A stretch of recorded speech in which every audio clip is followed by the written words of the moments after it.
joining us here now on the Mercedes-Benz Vans phone line to kick off hour number 2, entering his 15th season as head coach of the Baltimore Ravens, armed with a new contract extension that is richly deserved. Back here on the Rich Eisen Show is the head coach of the Ravens, John Harbaugh. How you doing, John? I'm doing great, Rich. Thanks for having us with you, man. Of Good course. to be on board. Well, I mean, the first question is it's an obvious one. Who's got it better than us, John? Nobody. We know the answer to that one. Go blue, right? Yeah, that is for sure. How are your folks? How are they doing?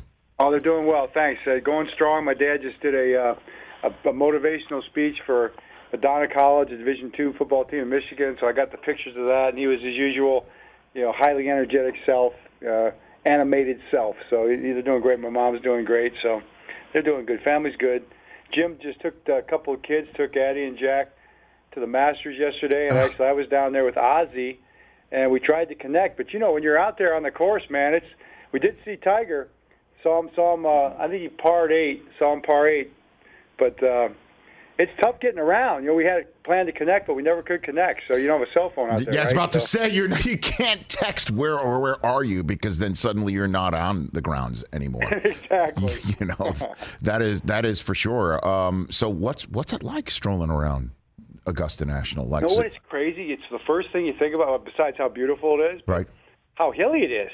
Right. I mean, it is like when you're out there and you see it on TV, it seems so much flatter. Like the 6th green, I mean, yeah, it looks like it's a little undulation on the green. It's like a 6-foot cliff from the first level to the second level of the green. I saw a guy come up out of the trap, plug it into the cliff side, and roll it back down almost into the trap. I thought, man, that shot looks familiar. That's how I. Yeah, that's right. And so it's you and Ozzie Newsome strolling around the grounds of Augusta National.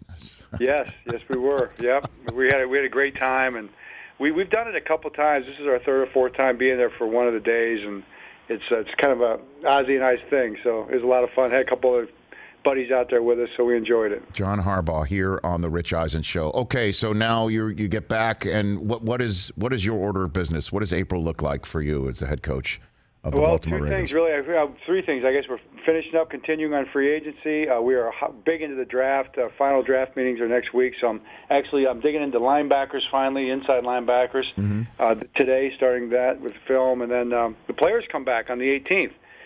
Tax day, and the players are back on the same day. I don't know why it's always that way, but yes.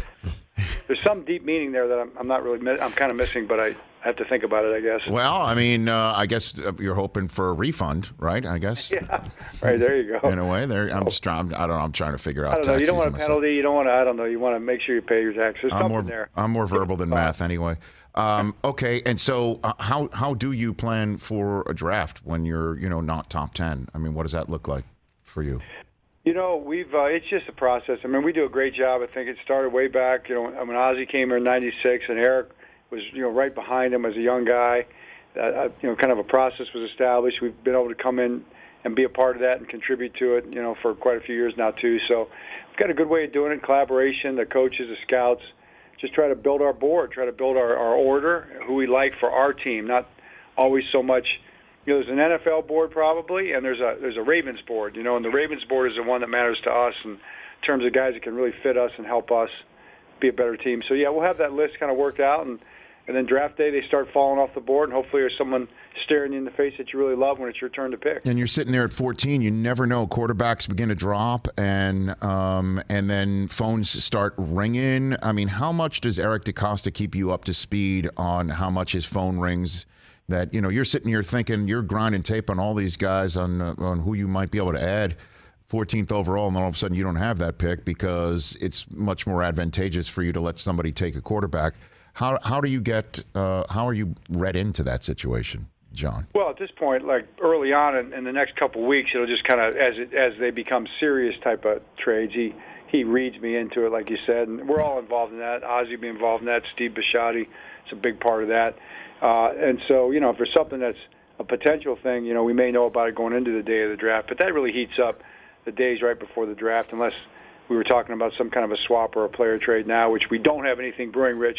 If that's what you're digging at right now, we're pretty calm right now. But draft day, we're all in there together, man. Those phones start ringing.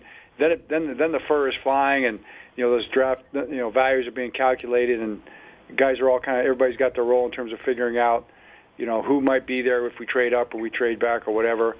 My job in that basically is just to kind of go, yeah, I'm for it, or no, I'm kind of against it, and hopefully they listen. Sometimes they do, and we just kind of roll with it. Well, why do you think I'm digging for something, John? Why do you think I'm digging? I mean, you're a newsman, aren't you? Well, I mean, all right, I'll tell you what I'm digging at. Lamar's your long-term quarterback, though, right? I mean, so yes. Okay. Of course, you think, quarterback? I can guarantee you there's going to be a big Twitter storm when I say this. Yes, sir. We are not going to draft a quarterback in the first round. That's a definite. Well, here's the thing: is that the rumor mill goes haywire in our business when something happens that we don't quite understand. All quarterbacks say they want their money. They either demand it outright, or they expunge their Instagram accounts of all fingerprints between them and the team, or have their agents send out something or whatever. I've never heard of a quarterback, seemingly, if this is the case, to say, I'll get around to it whenever I get around to it. Is that what's happening with Lamar Jackson right now? Well, and not so many words, but, he's a unique guy, and it's, people have been scratching their heads and trying to figure out Lamar probably for a long time, ever since he was a kid. And he's got his way of going about doing things, but that's what you love about him. That's what I love about him.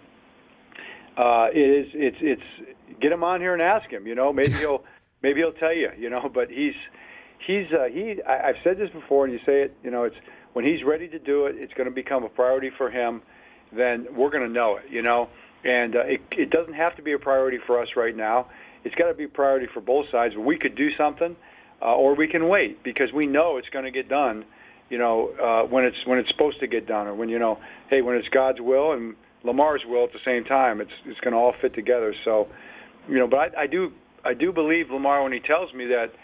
Man, he just wants to be the best quarterback he can be, and that's what he's thinking about right now. And he doesn't think he has to think about his contract. He feels like he's got time to do it. And yeah, you could argue that one way or the other, but everybody gets to make that decision for themselves. That's the great thing. That's his choice, not somebody else's. So, somebody else wants to talk. Yeah, I tell you what, all the pundits out there, if they want to give me, well, no, please don't. You can call me. But if you want to talk about, your particular contract situation and how you're doing with your salary and when you're going to go ask your boss for a raise and all that, maybe we could, all talk about that back and forth and have that conversation. But in the end, the person gets to decide for themselves, So that's what Lamar's doing. I think it's kind of cool and funny and fascinating how everybody wants to talk about it and, speculate on it. But it's really pretty simple, I think. He's not ready, and when he's ready, we'll be ready, and when that happens, we'll have something. So, what are the conversations like with him when how often you bring it up with him, this subject matter? I mean, you are the coach, and he's a quarterback, and this is kind of not the lane, if you will, but you also are a guy who you changed your offense midstream when it was time to turn to him. I mean, it's clear what you have done with your offense with him, and rightfully so. It's not only the smart move, but it's been the successful move. But so, how do you have these conversations with him, if you don't mind? I think that's an awesome question. And it's kind of a fair one, and it's a fun one to ask because we have done that. We've committed to that completely. We did something that is still, I know the jury's still out. People are still talking about whether it's going to be successful or whatever, and we've kind of changed the way things are looked at in football a little bit. We haven't really so much. Lamar has, but we committed to a guy that we believe in, and we love him, and we're trying to get better. We're going to try to keep getting better and find ways to make him better and put better players around him and help him, execute better and all the different things that happen through hard work and creativity and all that. But we talk about it probably just like we're talking right now. If it comes up, we talk about it, and if it doesn't come up, we don't talk about it. We had a serious conversation at the end of the season with Lamar and Eric and myself, and he made it pretty clear where he was at with it and what he wanted to do this offseason, and that was really the last formal one we had. But Eric talks to Lamar too, so it might come up in passing a little bit. But I guess the last time I talked to him about it was kind of in response to some of the stuff that was printed. Mm-hmm. Hey, did you see that? Yeah, that's crazy. And he hasn't changed where he's coming from on it. He's just trying to work hard every day. Yeah, I know, because again, it's unique, and I even said that on the air here. It's just like, because he did tweet about it, like, hey, I'm a Raven, and I don't know where it's coming from, and I'm like, hey, it's not a you problem, it's a me problem, it's a media problem. We can't compute it. I've never heard of a quarterback who could have what appears to be 9 figures in front of him saying, I'll get around to it. You just never really hear that. So, John Harbaugh here on the Rich Eisen Show. Okay, in the few minutes I have left with you, I'd love to game out what you're willing to share your strategy will be should you be the first head coach involved in a game with the new overtime rules. And I hope that is the case, because that means you're in the playoffs. Secondly, just what does this new overtime rule mean? Does it mean, first and foremost, that you might not want the football, that you'd like to know what you have to do because you get it second in overtime? John Harbaugh. It is a possibility, Rich. I think that's something that it does become more viable of an option, no doubt. Although I still think having possession first is still going to, what people are going to look at and say is a plus, because if it's two great quarterbacks, if it's the Mahomes, Allen type situation, both offenses are going strong, both quarterbacks are playing strong. If both teams score, then I'm still going to get the extra possession, and now it's going to be sudden death. So the Chiefs score, the Bills come back and score. I still want to be the Chiefs. I want to have that third possession. So I still think that's kind of going to be what people are going to be thinking about. But isn't it a distinct advantage, though, for the offense to get it second? Because you'd never go for it. Well, I shouldn't say that, but it would be very rare for you to go for it in an overtime game, 4th and 8 from your own, 20. But you definitely are going to do that if you have to, right? Yeah. So isn't that a distinct advantage? That's such a good point. I mean, that's the point. Like, my argument on the whole thing is that's why I'm not for it, And even though our team voted for it, they voted for it over my objection, because I don't think it solves the problem. And the only way to solve the possession is 9/10 of the law. It's the most important aspect of the game or anything. The only way we tried to mitigate it last year with field position, which is the two things, possession and field position, and that got 3 votes. So now we're just going to add possessions, and it's like, well, how many possessions are we going to add, and when is it going to stop? And are we going to extend the game into the 5th quarter, the 6th quarter? We keep tacking plays on. So, I'm not bashful about saying it to you. You're my friend. I love you, and I said it in front of the whole league. So, I'm not for it. I don't think it's the answer. I think there'll be a better way to do it at some point in time. But we did have to do something, and I really respect Jeff Lurie, the Eagles, and some of the other teams that are really trying to do something to make it more fair. So that's kind of where we're at with it. But this thing still is full of holes in terms of just extending, adding more plays to the game, and really, what have you really solved? So that's where I'm at with it. So, and I don't know. I haven't really read the fine print of the rule, and I think maybe we're still all learning what it might mean. Is it possible for a team to get it and go onside kick?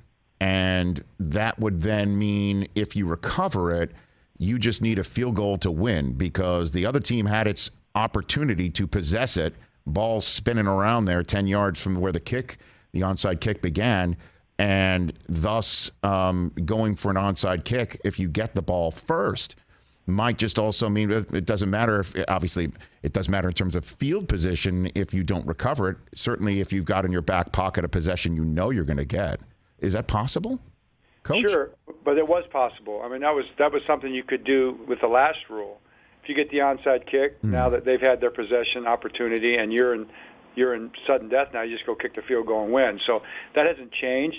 If you're facing a great quarterback, and you say, I don't think we're going to stop him, all right, I'd like to add a 10% chance maybe that I'm going to get the ball back, and maybe I add, if they only have a 90% chance of getting the ball and scoring instead of what might be considered a 100% chance if you don't think you can stop them. Right. You've helped yourself just a little bit there, but it's really not any different than it was before. The only difference is now, at least if they do score on a short field as opposed to a long field, I know I'm going to get the ball back. So I'm going to have an opportunity to go score and tie the game up or win with a 2-point And conversion. So I guess last one for you on this. You don't have to name names. Were you, I imagine, you might not have been the only head coach in the NFL not into this, but ownership or whomever said, let's do it anyway because it's better than nothing. Were you in the minority as a head coach in the NFL on not really being into this new idea? I don't know. I didn't do the poll on it, so that's I have to ask those guys. But okay. Yeah, there'll be they're going to keep talking about it, I think, and we'll come up with something here at some point. All right, Coach. Appreciate the time. Thanks so much. Say hi to your brother for me. I will. You're great. Love you guys. Right back at you. Thanks for the time. And I'm glad you saw Tiger at least for one hole. That's pretty cool. He looked good. All right. But take care of yourself. Thanks for the call, Coach. All right, it's John Harbaugh, everybody, right here on the Rich Eisen Show. Hey, you watched all the way to the end. Thanks for that. Watch more right here